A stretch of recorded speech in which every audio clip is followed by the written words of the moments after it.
এটা এখানে আমাকে যা বলছে সে সেটা হলো এ লন্ডনের ইলফোর্ডে মনোহল পার্ক সম্ভবত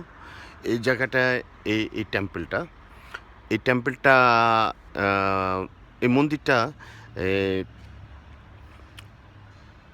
শ্রীলঙ্কানদের শ্রীলঙ্কান আমার সম্ভবত আমি লেখা দেখে যা বুঝলাম শ্রীলঙ্কান তামিলদের যেমন মাদ্রাজ আছে ইন্ডিয়া তামিল তাদের দেখেন এই লন্ডনে আমার যে বন্ধু বান্ধবগুলি এখানের ইলফোর্ডের ওরা খুব ধার্মিক ওরা বলছে আমাকে যে এই জায়গায় ওদের আশেপাশে ৩টা না ৪টা মসজিদ আছে তার পাশাপাশি এইটা কিন্তু এটা কেউ ভাঙতে চায় না মসজিদগুলো ভাঙতে চায় না হ্যাঁ এখানে সবাই ভালোভাবে সম্মান করে একজন আরেকজনকে তাই আপনারা দেখুন কত সুন্দর নাইস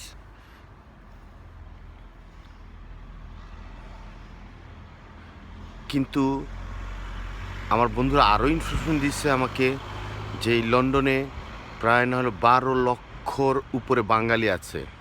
টোটাল বাঙালি পাকিস্তানি ইন্ডিয়ানদের শহরে বলা যায় শ্রীলঙ্কানরা একদম কম একদম কম হ্যাঁ তবে কি শান্তিমতো সবাই একসাথে বসবাস করে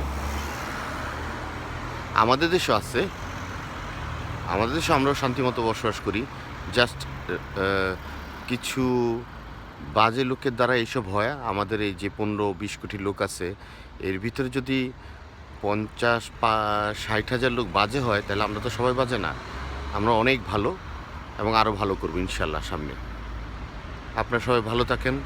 লন্ডনে ইলফোর্ড থেকে আমি শাহ বাবা ইয়ে সাগানাগা বেশ আই কিচ্ছি